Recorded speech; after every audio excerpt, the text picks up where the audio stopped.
Hey guys, welcome to the Liberal Hive Mind, a channel solely focused on exposing the abundant hypocrisy of the left. You know, there's this idea or this narrative that I keep seeing popping up all over the place, especially in the YouTube comments and on Twitter, that all of the major news stories over the last month or so have been a benefit to the Democrats. Whether we're talking about the SCOTUS draft leak and the overturning of Roe v. Wade, or the terrible atrocities that we've seen across the nation, everyone keeps saying that these are gifts to the Democrat Party, to Joe Biden, and the Democrat chances in 2022. Well, not so fast, Chief. That might be your initial reaction, but it isn't exactly the way things are playing out. Here's the thing. I think what we're actually seeing is the complete opposite. I think we're seeing more despair, more doom and gloom, more of a doomer mentality, a black pill mentality, as left-wing voters are seemingly becoming hopeless and attacks against Joe Biden are increasing. Sure, there's a couple issues that have spawned recently that are giving the Democrats a new lease on life when it comes to their messaging, but when it comes to results and when it comes to this administration, Joe Biden still remains a lame duck. He's done nothing. And left-wing activist groups and left-wingers in general are becoming increasingly frustrated with Joe Biden and Democrat leadership. And so that's exactly what I want to cover in this video. Let me provide a counter-argument that the Democrats have just been receiving political gifts and all of a sudden, your outlook on the 2022 election should be changing. Nothing has changed. In fact, it might be even worse for the Democrat Party going forward. Let me show you guys what's going on. But of course, before we get into any of it, please make sure to leave a like, a comment, subscribe, share the video as much as possible. We are still shadow banned by the YouTube algorithm, hidden from non-subscribed viewers. And with that out of the way, let's roll the tape. Alright folks, so first off, a big portion of Joe Biden's 2020 campaign was pandering to far-left Democrats and activist groups. Well, he's been president now for a year and a half, and he has yet to gain any favor. In fact, the activist group Black Lives Matter is still extremely pissed off with Joe Biden, and just released another public statement expressing their discontent with this presidency. Black Lives Matter tears into Joe Biden over police reform executive order. Last week, President Joe Biden signed an executive order on police reform, and it did not appease the far-left group who appear to suggest that the only solution is to literally end policing. Maintaining a white supremacist institution like policing costs black lives. The continued commitment by politicians to support our killers makes them accessories to our demise. Politicians have been protecting systems of policing as if it could magically abandon its roots of slave patrolling and anti-black violence. Banning chokeholds and requiring body cameras doesn't keep us safe. More money for, quote, training doesn't keep us safe. Biden's executive order willfully ignores the inherently racist origins of policing and advances the same ideas over and over again as if somehow it will magically make old, outdated approaches work. Halfway measures will not save our people from white supremacy and state violence. Now, without getting into the details on why this statement from Black Lives Matter is one of the dumbest things I've ever heard in my life, and that's putting it nicely, I wanted to say something different but not exactly YouTube safe. It's another political marriage doomed to fail, an analogy that I've been using over the last couple of videos. Democrats are now married to the left-wing political activist base, these young communist revolutionary types, and obviously they're not going to deliver. And that's exactly the key right over there. There might be a bunch of culture war issues and issues that Democrats feel that they can run on. In other words, Democrats never letting a crisis go to waste, but it doesn't change the fact that Joe Biden is doing nothing about them. Joe Biden isn't accomplishing any type of results, and so clearly, he's not gaining favor with voters. The exact opposite is true. When it comes to any left-wing demands, when it comes to being the most progressive president in American history, Joe Biden is doing nothing. He's now apparently looking into canceling $10,000 in student loan debt per borrower, but it's highly unlikely to go through. It's clearly a desperate act at the last hour to try to change the outcome of the 2022 election, but it's just not gonna work. The progressive left base has abandoned Joe Biden. And if you look at his approval numbers, post-SCOTUS draft leak, and even after the horrific tragedies that Democrats have been trying to abuse to push gun control as their top priority, again, it's not working. Joe Biden's approval is actually going down. It's trending downward, despite Democrats jumping on this tragedy for political gain. I mean, just to put it into perspective, to show you exactly how they think, here's a tweet from Cory Booker. The sacrifice made by those 19 children from Uvalde will not be in vain if it pushes America forward on common sense gun reform. Not another child has to die from gun violence. The sacrifice made by those 19 children, if that doesn't warp you directly into the Democrat politician's psyche, then nothing will. But again, the gun reform debate is not some massive W for the Democrat Party. In fact, it's the exact opposite. Joe Biden was supposed to meet with Uvalde residents, but then fled when they booed and chanted, "Do something."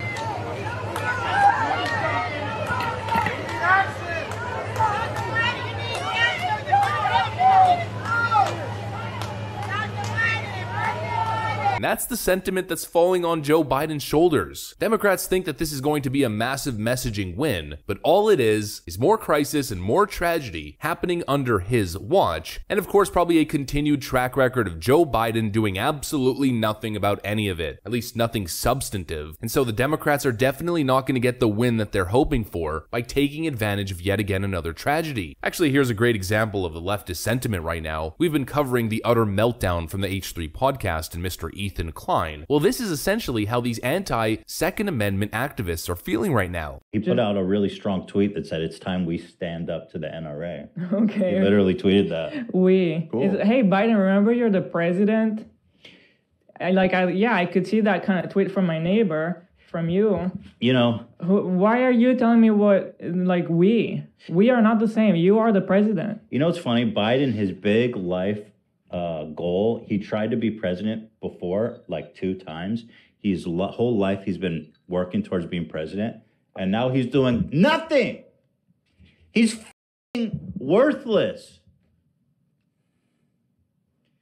He's just eating Jell-O in the White House. Come on, man. I was going to put him Dude, you made it. Do something. Be someone. You fucking loser. He's like the worst president ever, maybe.